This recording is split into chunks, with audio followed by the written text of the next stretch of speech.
Today we are reviewing integers, fractions, and decimal operations. So we're going to go ahead and start with our adding integer rules. So for adding integers, our rules are same sign, find the sum. So if the signs are the same, two positives, then we just add them together. 3 plus 2 is 5. If we have negatives, we just add the numbers together. Negative 3 plus negative 2 is negative 5. So we same sign, find the sum. If we have different signs, we find the difference. Then we keep the sign of the one with the larger absolute value. That means what we have more of. So for example, if we had negative 8 plus positive 2, we have one negative, one positive. We subtract them. 8 minus 2 is 6. More negatives, answer is negative. But when we have positive 8 and negative 2, this time we have more positives. So we still do 8 minus 2, but then the answer is a positive 6.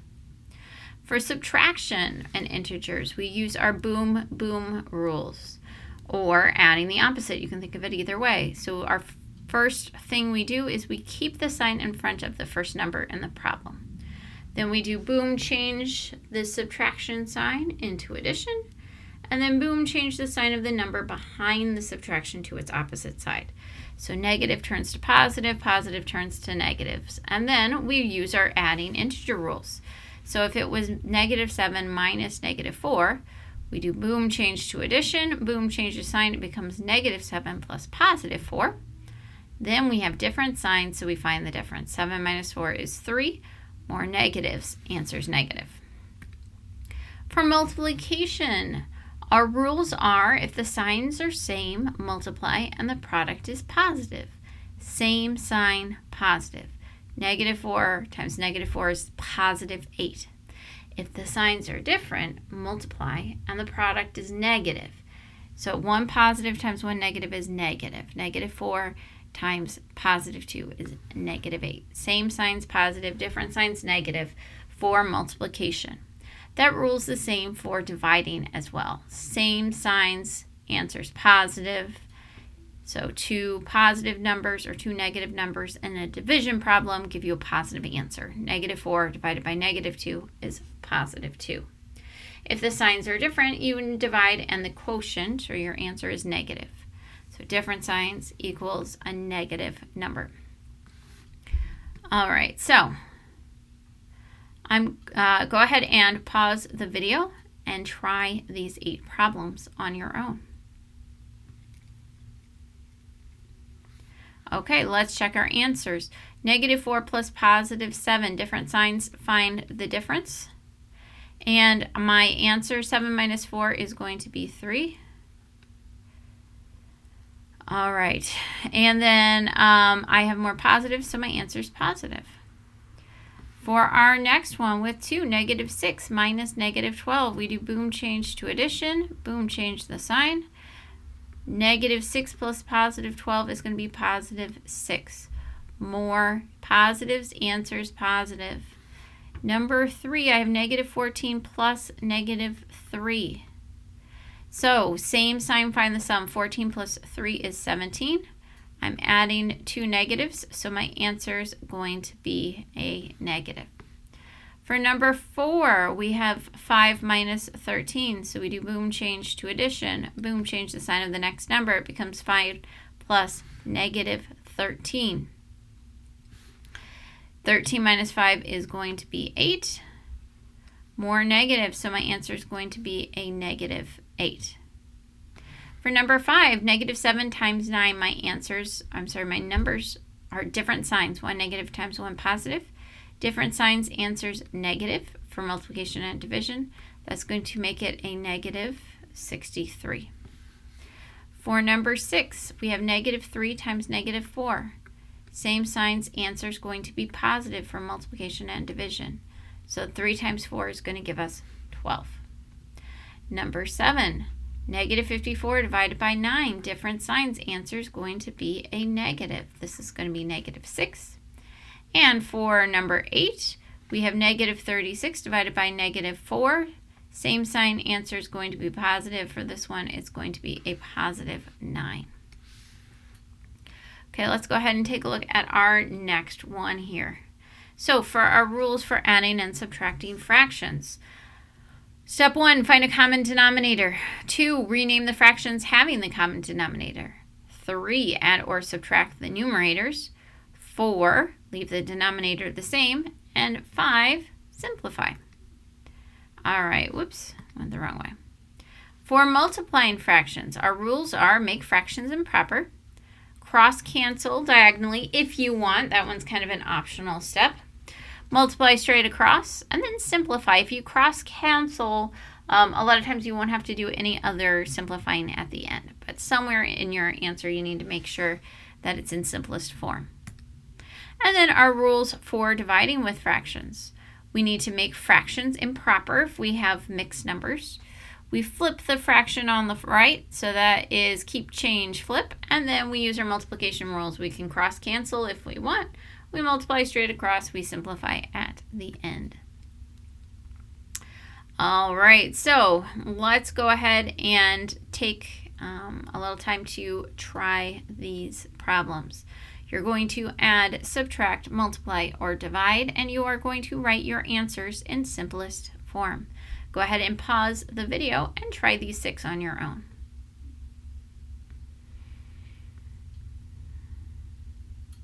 Okay, let's check our answers. So 5/7 minus 3/7. I already have a common denominator on this one.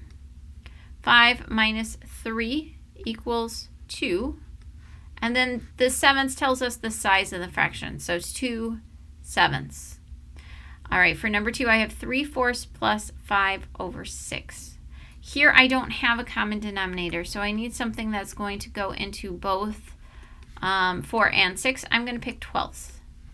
I know that 4 times 3 equals 12.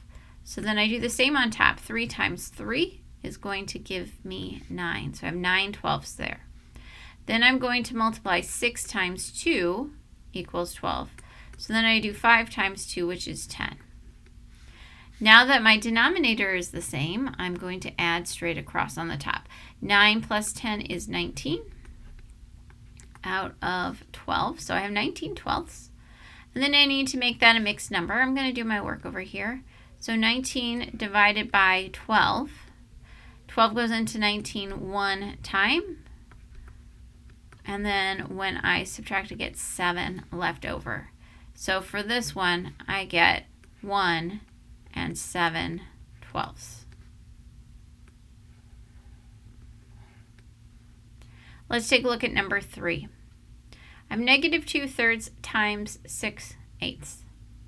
So if we want to cross cancel for multiplication and division, we look at what is on the diagonals to see if they have any common factors that we can divide by.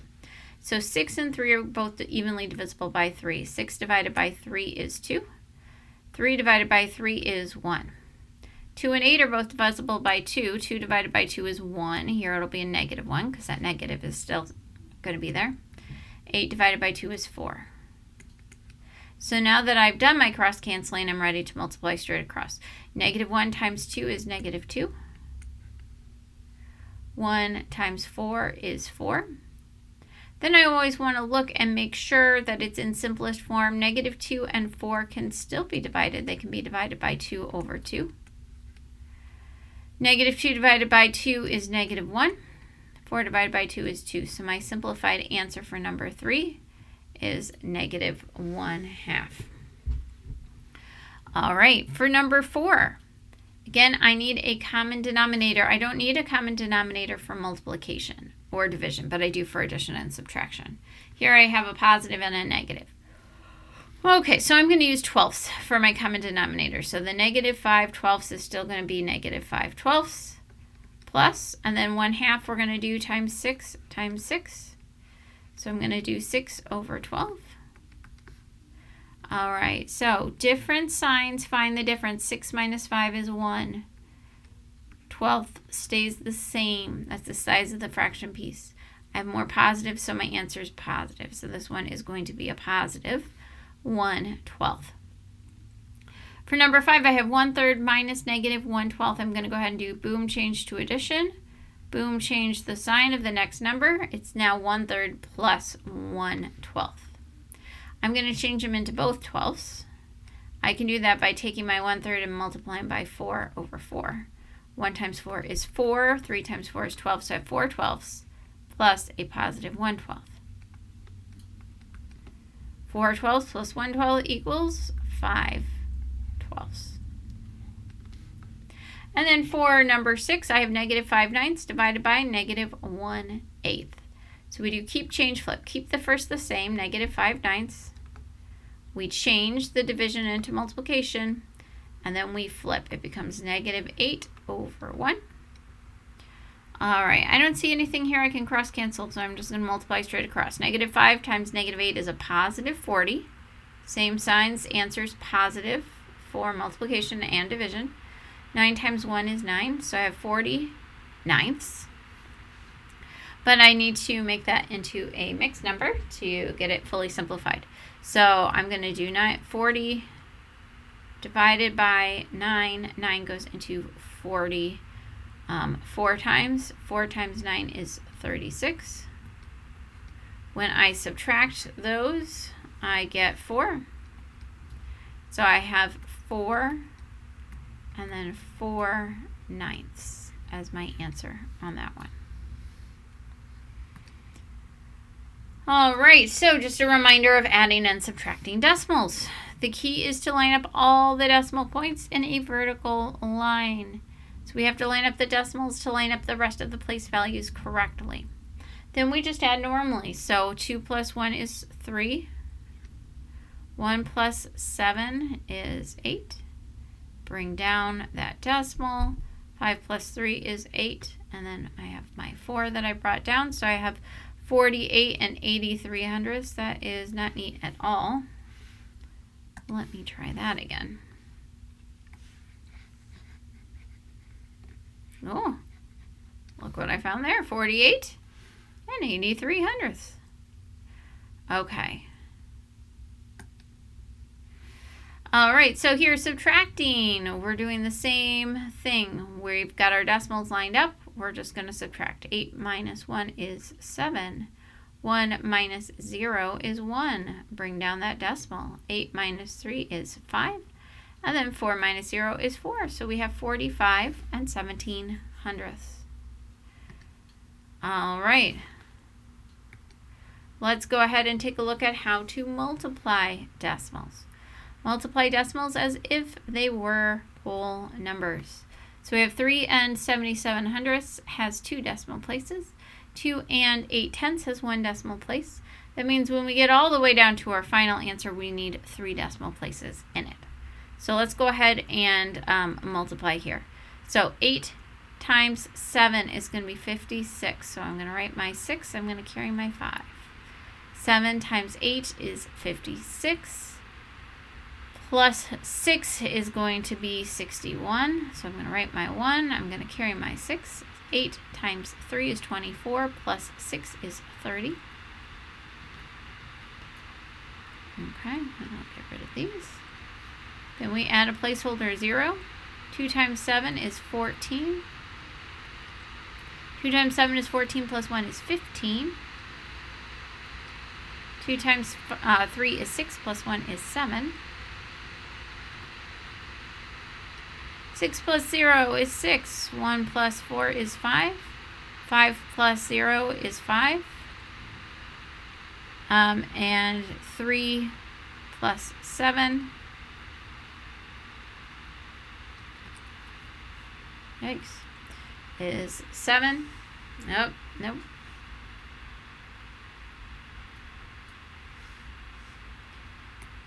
pen isn't letting me write very neatly, so I didn't do a very good job of lining up my place values. But this 3 and the 7 are lined up, so that would be 10. Okay, so 1, 2, 3 decimals, 1, 2, 3 decimals. 10 and 556 hundredths. And then for dividing with decimals. So when we divide with decimals, we have to move the decimal in the divisor, which is your second number, to the right to make a whole number. So instead of 6.5, we turn it into 65. And then the decimal in the dividend, the number on the inside of the division, needs to go over the same amount of places too. It doesn't matter if the number inside your division sign has a decimal, but it does matter if the one on the outside has a decimal. All right, so now we're going to go ahead and divide. So instead of 16.9 divided by 6.5, now we have 169 divided by 65. So we have to do a little guessing and checking. Okay, so if I cover up these last numbers here, and I think about it as 6 into 16. I know 6 goes into 16 twice, 2 times. So I'm going to guess that 2 times 65, that's all I can do to go into 169. So I'm going to just do that. You have to do a little guess and check work with long division sometimes off to the side. 2 times 5 is 10. 2 times 6 is 12, plus 1 is 13. Okay, so 130. So yeah, it's going to go in twice. I'm going to get 130. I subtract 169 minus 130. 9 minus 0 is 9. 6 minus 3 is 3. 1 minus 1 is 0. Then I add a decimal, bring it up, add a 0, bring it down. So I have 390. And then I have to estimate 65 into 390. So again, I'm going to cover up that last number. I'm going to think 6 into 39. So let's see, 6 times 5 would be 30. 6 times 6 would be 36. So yeah, maybe we'll try 5 or 6. So let's see, if I do 65 times 6, 5 times 6 is 30. 6 times 6 is 36, plus 3 is 90. Sorry, 39. So 390. Perfect. So it's going to be 6/10.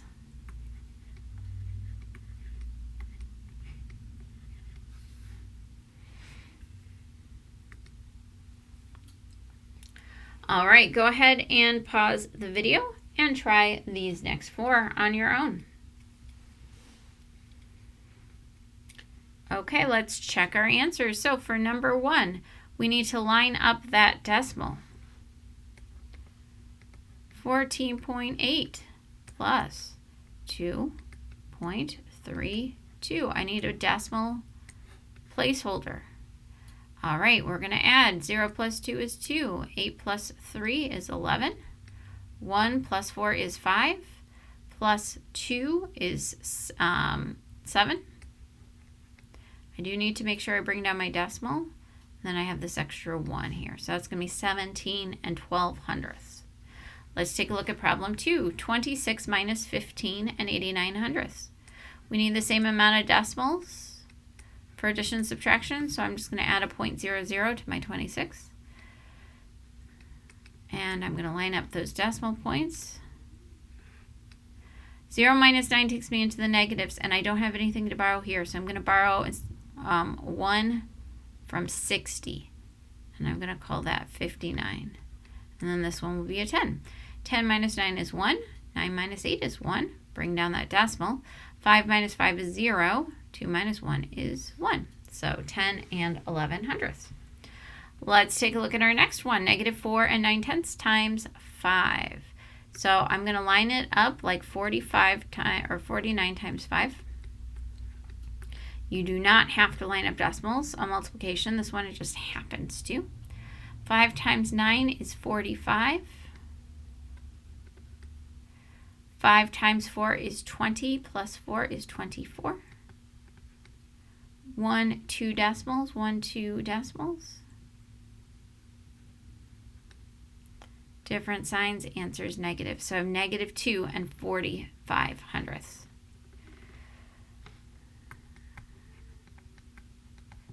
I'll rewrite it since my decimal's a little messed up. There we go. Negative 2 and 45 hundredths. All right, and my last one, 8.8 divided by negative 4/10. The second number needs to be a whole number or an integer. So I move the decimal one place over, that becomes a 4. I move this over, it becomes an 88. So now I'm doing 88 divided by negative 4. So let's see. If you need to do the long division, you can do the long division. You might not need to on this one. 88 divided by 4. 4 goes into 8 twice. 2 times 4 is 8. We subtract. We get 8. Bring it down. 4 goes into 8 twice. So our answer here is going to be 22. And we have different signs here, so our answer is going to be negative. It's going to be a negative 22. All right, so now that we have a quick reminder of our rules for operating with negative and positive integers and fractions and decimals, now we're going to try some standardized test problems, similar to what you would expect to see on a standardized test. Okay, so here it says, what is the value of the expression below? So one thing that I like to do for problems like this, when we have a lot of different numbers and a list to put together, is to look for ways to save time when doing it.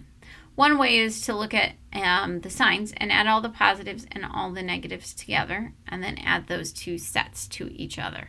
However, on this one, I can see additive inverses. There's a 3/8 and a negative 3/8. Those two together add to equal 0. So the problem is really this: negative 4/5 plus a positive 5/4. We need a common denominator. I think 20 would be a good one for this one. All right, so 4/5 we would be multiplying by 4. 5 times 4 is 20, so negative 4 times 4 is negative 16. Then over here we would be doing 4 times 5 is 20, so then we do 5 times 5, which is 25. All right, so different signs, find the difference. So we're thinking 25 minus 16. And if you need to, you can always do that off to the side here. 25 minus 16, got to borrow. This becomes 15 minus 6, which is 9. 1 minus 1 is 0. So I have 9. It's going to be positive because I have more positives than negatives. So 9 over 20.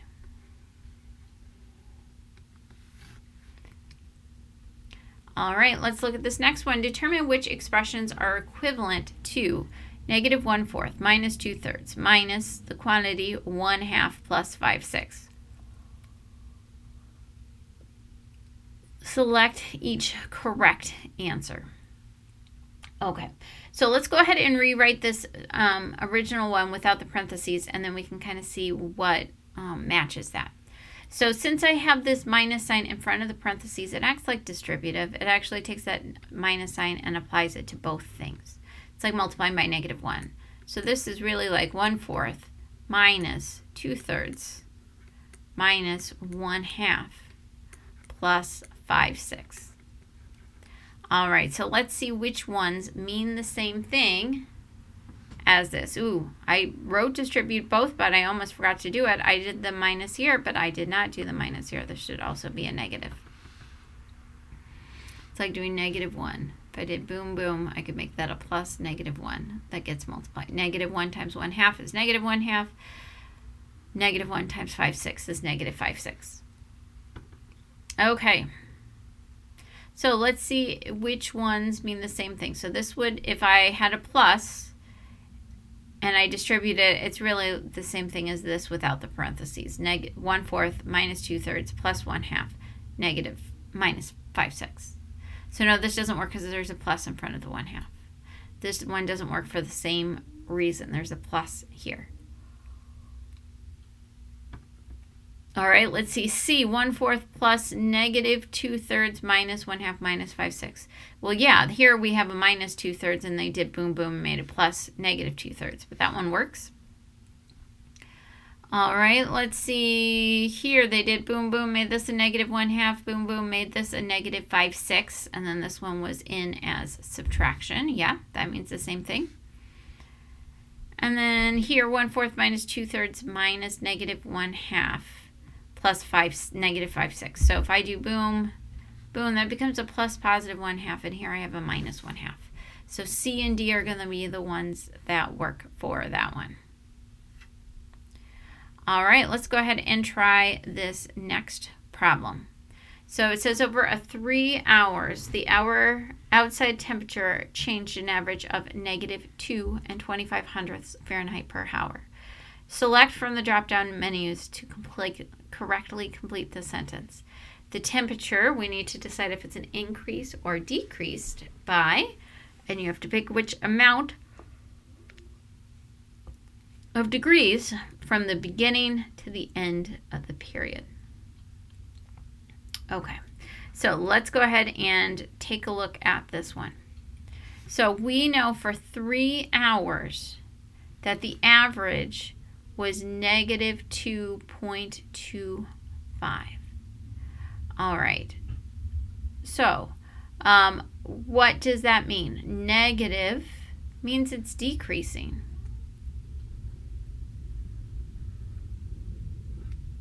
They didn't ask for a unit rate. They just wanted a complete sentence. The temperature decreased by 1 of these degrees Fahrenheit from the beginning to the end of the 3-hour period. And it's going to be this one.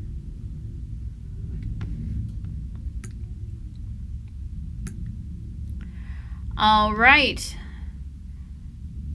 Next one. Here's an expression. 3/5 divided by 1/4. Which situation matches this expression? Go ahead and pause the video, read through your options, and pick the one that you think works.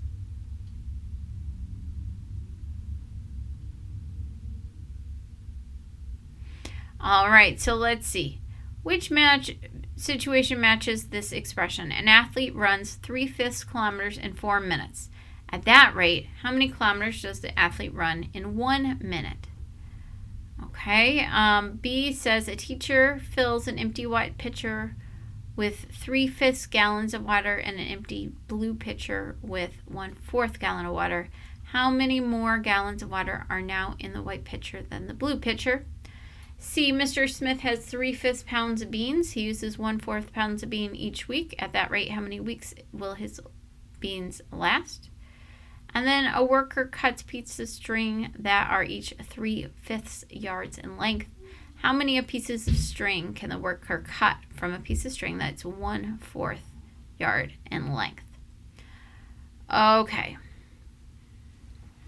So let's go ahead and take a look at these and see which one matches our number there.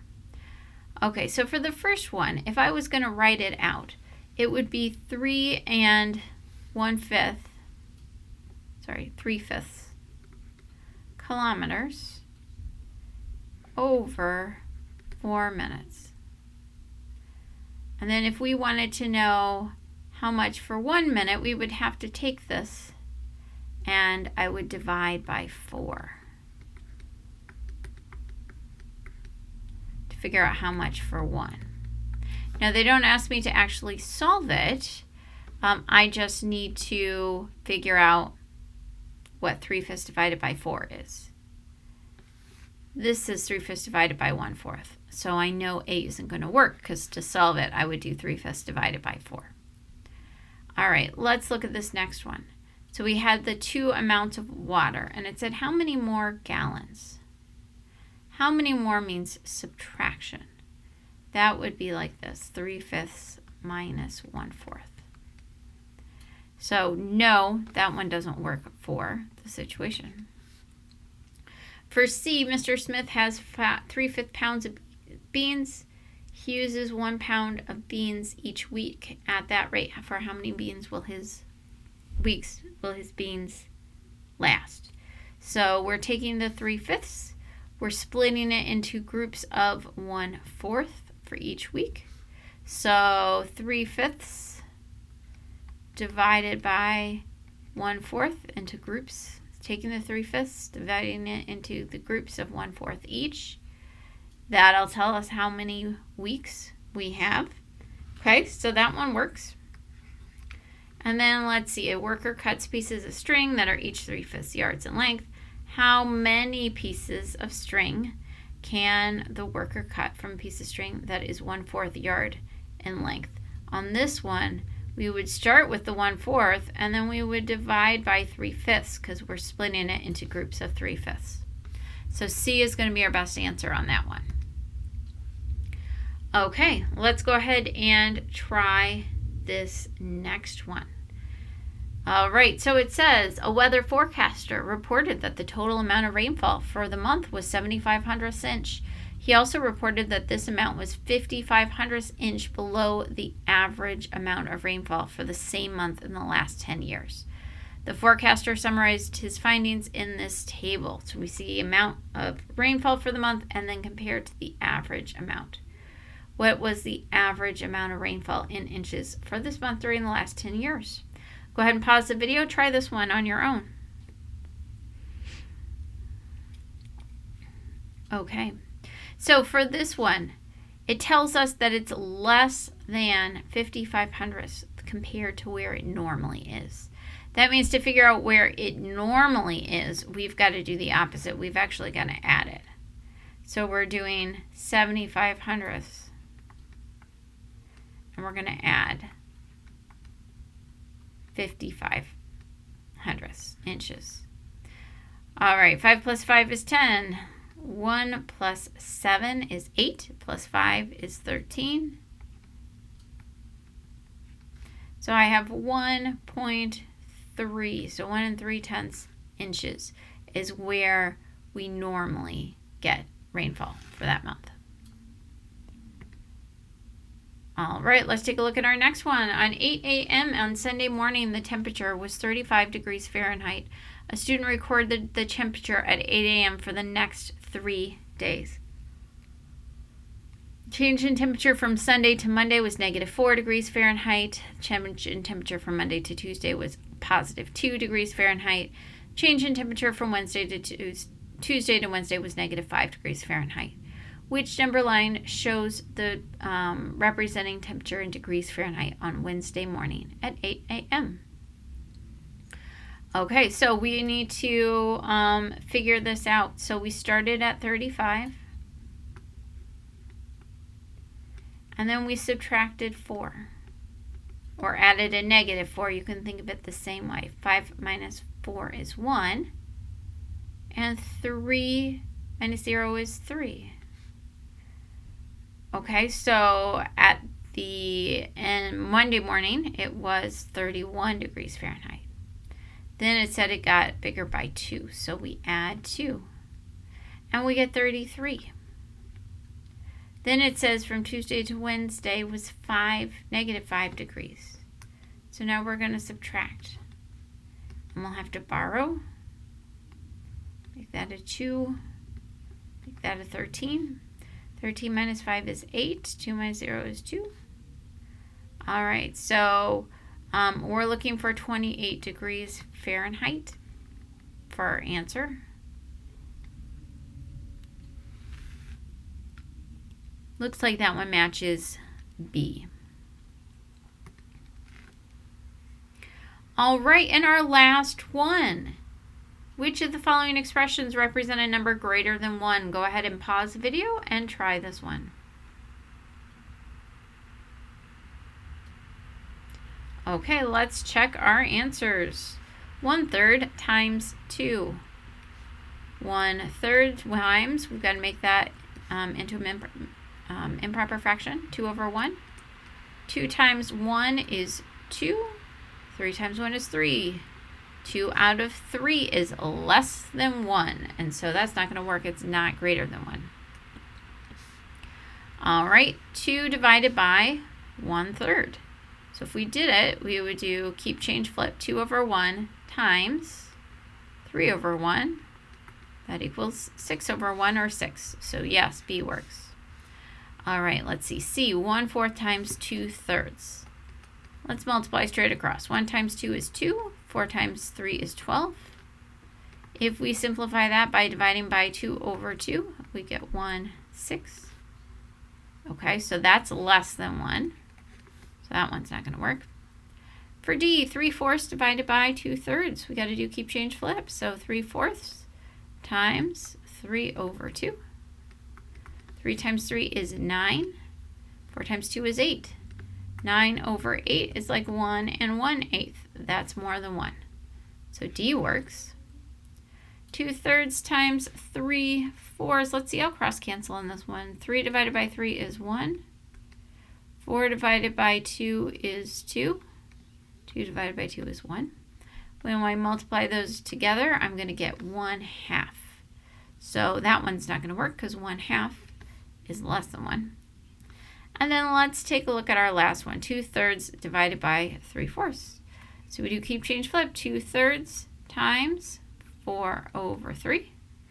And we multiply straight across. We get 8/9, which is less than 1. So our answers on this one are B and D.